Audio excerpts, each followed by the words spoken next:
बच्चों the soldier का यह पार्ट सेकेंड है। अगर आपने पार्ट 1 नहीं देखा तो पहले पार्ट 1 देखिए, फिर पार्ट 2 समझ में आएगा। क्योंकि पार्ट 1 में बेसिक बातें बताई गई है, जिससे आपको एक पता चलेगा कि किस चीज के ऊपर यह बेस्ड है।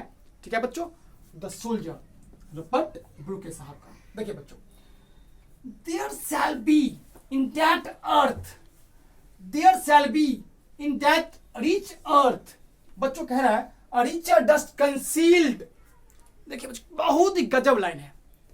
इस लाइन को अगर नहीं समझ पाओगे तो जीना व्यर्थ है बच्चों आपका।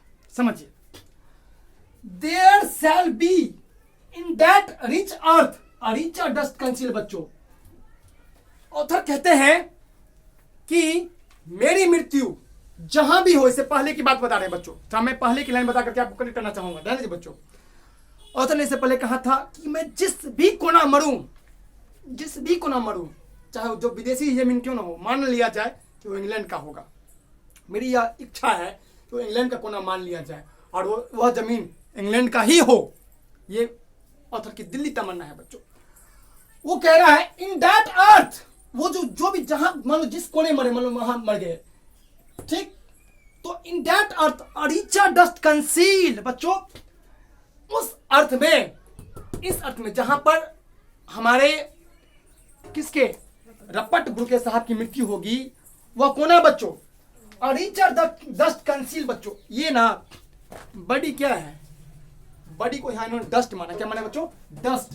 वैसे डस्ट का मतलब होता है धूल कण, डस्ट का मतलब धूल कण, लेकिन यहाँ पे डस्ट का मतलब क्या है? बड़ी। बच्चों यहाँ डस्ट का मतलब बड़ी है, ध्यान दीजिए। डस्ट का मतलब बड़ी, शरीर से है। कह रहा है क्या, उस रिच अर्थ में, वो जहां पर जमीन होगा ना, a richer dust concealed। Conceal का मतलब बच्चों, कंसील का मतलब छिपा हुआ। देखिए कंसील का मतलब हाइड। हाइड आप लोग मोबाइल में जो क्या करते हैं, हाइड कर लेते हैं, अलग अलग पासवर्ड लगा के। तो कंसील का मतलब भी वही होता है, कंसील्ड। कंसील मतलब बच्चों hidden, hidden. Conceal equal to hidden, छिपा हुआ। तो कंसील्ड, बढ़िया से बोलो, कंसील्ड। कंसील्ड मतलब छिपा हुआ। और उस अर्थ में ये जो है डस्ट, यहाँ क्या माना खुद को? डस्ट माना। डस्ट मतलब शरीर, बड़ी माना गया। और रिचर डस्ट कंसील, और वो धरती में पूरा का पूरा क्या होगा, मिल जाएगा। और ये होता है बच्चों, आपने देखा होगा कि जो अगर किसी इंसान की मृत्यु होती है तो पूरा का पूरा से विलीन हो जाता है, मिल जाता है, छिप जाता है। देखा है छिपता है कि नहीं छिपता है? पूरा बड़ी किस में क्या होती है बच्चों? वो बोलो इधर, पूरा का पूरा वो चीज विलीन हो जाता है, कंसील्ड हो जाता है, हाइड हो जाती है। तो कहते हैं जहां पर भी मेरी मृत्यु हो, जहां पर जिस फील्ड में हो, जिस कॉर्नर में हो, वो इंग्लैंड का माना जाए। और मेरी इच्छा है कि वो इंग्लैंड का हो और इंग्लैंड में हो मेरी मृत्यु। और जहां पर मेरी मृत्यु हो ना, और रिच अर्थ होगा बच्चों। वो साधारण अर्थ नहीं होगा, रिच अर्थ। रिच अर्थ मतलब एक अमीर धरती। अमीर धरती का कहने का मतलब वो बच्चों, वो जगह ना बहुत गौरवशाली होगा। कहने का सेंस ये है, अमीर का मतलब ये नहीं कि पैसे से, अमीर का मतलब वह जगह बहुत ज्यादा पवित्र होगा बच्चों, वह जगह बहुत ज्यादा शुभ होगा, क्योंकि जहां पर मेरी मृत्यु हुई है। और उस अर्थ में डस्ट जो है ना, कंसील्ड हो जाएगा, छिप जाएगा। समझिए, ऑथर के भाव को समझिए। Please try to understand the expression of the Robert Brooke. जो रॉबर्ट ब्रूके साहब हैं, रॉबर्ट ब्रूके साहब हैं, तो बच्चों उनके आप भाव को समझिए। वो कहते हैं जहां पर भी मृत्यु हो, जिस अर्थ में कहीं भी मृत्यु होगी तो अर्थ ही होगा। अर्थ मतलब पृथ्वी, भूमि, जमीन, लैंड। उस में बच्चों देखो यहां क्या लिखा है, इन दैट रिच अर्थ। किसमें? इन दैट रिच अर्थ, उस रिच अर्थ में। किसमें? जहां पर इनकी मृत्यु होगी। और रिचर, उससे भी ज्यादा रिच, रिचर, रिचर, रिचेस्ट। आपने पढ़ा होगा degree, positive, comparative, superlative. Rich अमीर, रिचर इससे भी अमीर, रिचेस्ट सबसे अमीर, rich, richer, richest, rich, richer, richest. तो वहां पे बच्चों कंपैरेटिव डिग्री का यूज किया गया। Richer, richer dust. बड़ी क्या माना है इन्होंने? डस्ट माना है। बड़ी क्या माना है को? डस्ट। वैसे डस्ट का मतलब धूल होता है बच्चों, धूल कण, गंदगी। समझे? धूल कण जो उड़ते था, डस्ट। कहता कितना डस्ट हो रहा है, मास्क पहनो, मास्क पहनो। आजकल मास्क वैसे भी जरूरी है, मतलब पॉल्यूशन के लिए, ठीक है। और इच डस्ट कंसील्ड, कंसील का मतलब बच्चों, कंसील का मतलब क्या था? हाइड, हाइड, क्या करना? हाइड होना। और उस रिचर डस्ट में हम लोग ना इसमें क्या होंगे? विलीन हो जाएंगे। वो कह रहे हैं, अपनी बात कर रहे हैं कि मैं इसमें क्या हो जाऊंगा? विलीन, कंसील हो जाऊंगा,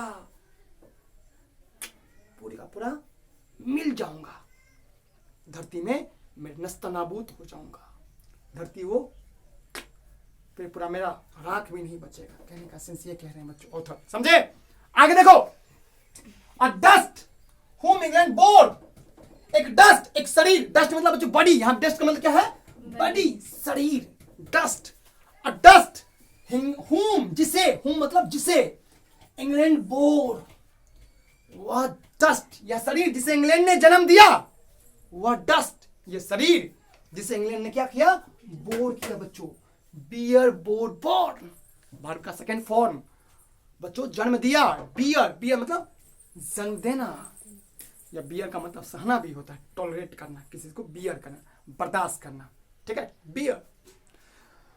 तो a dust whom England bore, जिसे, ये वर्ब का सेकंड फॉर्म है, bear, bore, bore, bear, bore, bore, bear, bear means जन्म देना, उत्पन्न करना, पैदा करना, बोर जन्म दिया, बोर जन्म दिया गया है।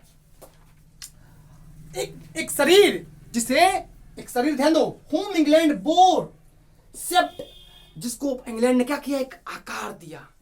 शरीर तो किसका क्या होता है बोलो? एक शेप होता है, सबका शेप होता है ना अलग अलग, किसी का shape, size and shape, body का देखो अलग अलग, इंसान का अलग अलग साइज एंड शेप होता है, अलग अलग साइज होता है, आकार होता है, शेप होता है, कहते हैं ना इसका साइज एंड शेप। पा कोई ग्रेट खली का साइज एंड शेप देखो, 7 फीट 3 इंच का है, हम लोगों को कंठ पकड़ के फेंक देगा, इतना पावरफुल है ग्रेट खली, अंडरटेकर।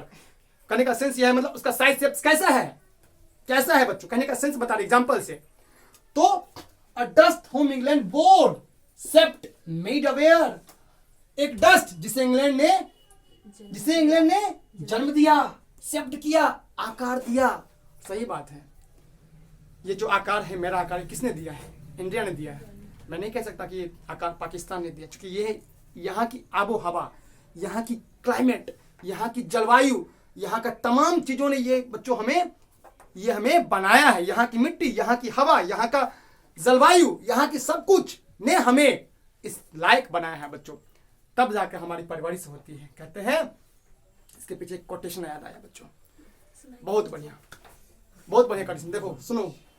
कहते हैं, जब माँ चूल्हे में तपती है, जब माँ चूल्हे में तपती है और बाप धूप में तपता है, तब जाके इंसान पलता है, तब जाके इंसान पलता है। जब माँ चूल्हे में तपती है, चूल्हे के ऊपर बच्चे को कैसे कैसे मालिश करती है, देखते होगे, एक छोटे से बच्चे को देखना होगा। जब बाप दिन भर मेहनत करके 500, 400, 300, 200, 100 जो भी कमाए, मैं इस पर कमेंट नहीं करूंगा, तब जाके इंसान पलता है, तब जाके बड़ी बच्चों एक इंसान का जीवन यात्रा होता है।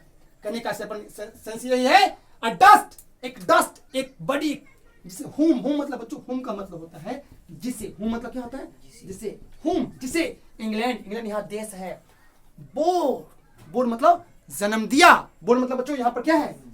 जन्म दिया, वर्ब का सेकंड फॉर्म, सेप्ट, सेप्ट मतलब आकार दिया। हर एक आदमी का होता है ना अलग अलग size and shape, shaped and made aware, और जिससे जागरूक बनाया। अवेयर, अवेयर का मतलब होता है जागरूक। हम लोग पढ़ते हैं करंट में, करंट अफेयर क्यों पढ़ते हैं? अवेयरनेस के लिए बच्चों। आप देखते होंगे कई लोग पढ़ते हैं करंट अफेयर, सीए पढ़ते हैं, चार्ट अकाउंटेंट नहीं, सीए का मतलब है, मैं कह रहा हूँ करंट अफेयर। अभी देश विदेश में क्या हो रहा है, आप उससे अवेयर हो सके, पता कर सको, उसको जागरूक। आपको एक एग्जाम क्यों पूछा जाता है? क्योंकि आपको कम से कम ये चीज पता हो कि देश विदेश में कौन प्रधानमंत्री, राष्ट्रपति बने हैं, किसके साथ कौन प्राइज मिला है, ये बेसिक चीज पूछा जाता है। तो सीए करंट अफेयर क्यों पढ़ते हैं? जनरल अवेयरनेस के लिए, सामान्य जागरूकता के लिए बच्चों। देखिए, तो अवेयर, अवेयर मतलब से इंग्लैंड ने क्या किया? अवेयर किया, जागरूक बनाया। जैसे इंग्लैंड ने क्या किया, बोर किया, जन्म दिया, आकार दिया, जागरूक बनाया, नॉलेज दिया, इंफॉर्मेशन गेन कराया। उस इंग्लैंड की बात किया जा रहा है बच्चों, समझ में आया? I repeat once again, last में बच्चों, आई रिपीट वंस अगेन, ध्यान दो। There shall be in that rich earth, उस रिच अर्थ में, कौन रिच अर्थ में, जहां पर इनकी मृत्यु होगी। और रिच डस्ट कंसील्ड, डस्ट का मतलब यहाँ क्या है, बॉडी से, डस्ट का मतलब शरीर से, उस चीज में कंसील हो जाना। कंसील मतलब हाइड हो जाना, मिल जाना, छिप जाना, विलीन हो जाना। कहने का सेंस ये भाव यही है, समझे? अ डस्ट, एक बॉडी जिससे हुम, जिसे इंग्लैंड ने जन्म दिया, आकार दिया और मेड अवेयर, जागरूक बनाया। मेड, मेक, मेड वर्ब का बनाना, मेड अवेयर वर्ब का सेकंड फॉर्म है। तो मेड अवेयर जिसे क्या बनाया, जागरूक बनाया बच्चों। तो आई होप आप इसके बातों को समझ पाए होंगे। This is your part 2। तो बच्चों पार्ट 3 में हम लोग मिलेंगे, ठीक है? तब तक के लिए जय हिंद, जय भारत।